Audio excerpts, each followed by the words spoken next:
The people of Texas are informed that, in accordance with a proclamation from the Executive of the United States, all slaves are free.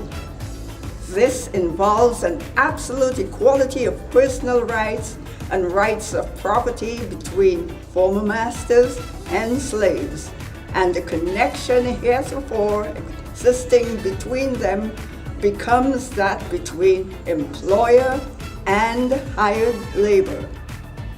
The freedmen are advised to remain quietly at their present homes and work for wages. They are informed that they will not be allowed to collect at military posts and that they will not be supported in idleness either there or elsewhere. My name is Genoa Barrow, and I am the senior staff writer for the Sacramento Observer. I have worked for the Observer for 23 years, and over the years I have covered some of everything, but of course I've covered Juneteenth in the paper for a number of years, local events, historians, and the like. I grew up in the San Francisco Bay Area, Oakland to be exact, the home of the Black Panthers. So sort of knowing, who we are and, standing up for ourselves was ingrained in me from a young age. And in the Bay Area, Juneteenth was something that was celebrated. Summer came. Juneteenth was sort of synonymous with summer, just like the 4th of July. But it's still been a number of years waiting for it to be recognized as it is now. I'm going to start with the why because that's easier. I have a lot of folks in Texas. My grandfather, Rufus X. Holman, is out of Trinity, Texas, and he was big on history, African history, all the way to here. And when we were born and moved back to California, since my dad was in the military, he moved to California to be by us. So I learned about Texas and things like special celebrations that are dear to the African diasporic community. That is one of the reasons why I got connected to my history and see the importance of this day, honoring the fact that the enslaved finally found out, actually in various iterations across the country, there's more to this story than just Galveston, Texas, that they were free 2.5 years or before gradations of that around the country.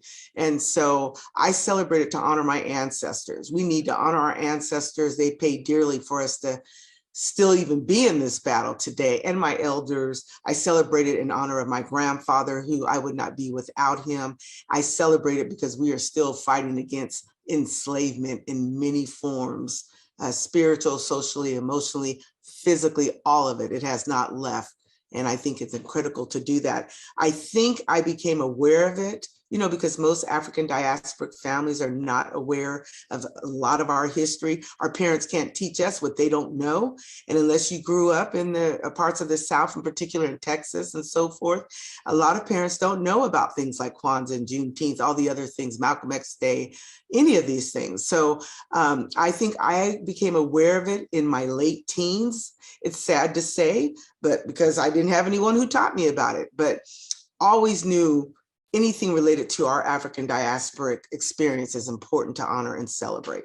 We are at a place, and people keep erroneously calling it culture wars. It's not culture wars. It's hate against justice, fighting for justice, equity, inclusion, against oppression, chattel slavery, eugenics, those kinds of things that are still following us today. I think as long as we are living in a country that continues to ignore the zoo in the room, I often say that instead of the elephant in the room, getting people collectively as a country, because this is a part of American, and I put that in quotes, history, is going to be a huge, huge challenge. I'm more concerned that African diasporic people know what this day is about, because it is definitely connected to our legacy and so forth. I want other people from different cultures to also understand that this is tied to every problem, that we're seeing today, enslavement, the genocide of indigenous folks, all of that was foundational to every movement. People have learned from these two things, every movement. I don't care what movement it is, women's movement, LGBTQIA, the disability movement. By honoring Juneteenth, we have to get to a consciousness level of understanding the connectedness of what it represented back then and what is happening today that is nefarious, evil, and out of control.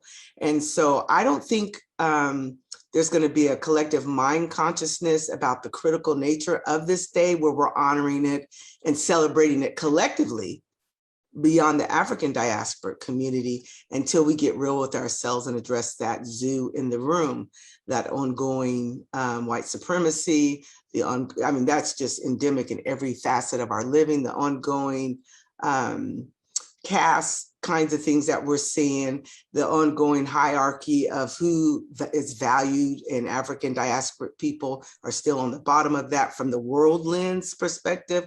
All of those things are going to need to happen for people to really embrace it the way it needs to be embraced. But I don't care. I'm going to embrace it anyways, because I understand the critical nature of us doing that as a people and as a country. For me, I was at a proclamation recently, and I was telling people, to me, Juneteenth is not just a celebration, although it's a part of that because we're honoring our ancestors and elders and all those who sacrifice, our communities and so forth. It's a call to action to still address what has been going on for centuries under the guise of democracy. We've never really had a true democracy. I will just want to be clear about that. Compared to other world places, absolutely, we look pretty good, but we've never really had a true democracy. It has been built on the backs of enslavement, which is a sin, a huge sin. The wealth of this country is based on enslavement.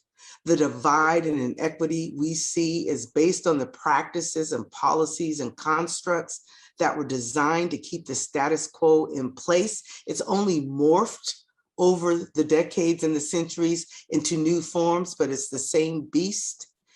All of those things are critical for us to understand. And Juneteenth is a catalyst point for us to give ourselves the opportunity to be honest about this stuff.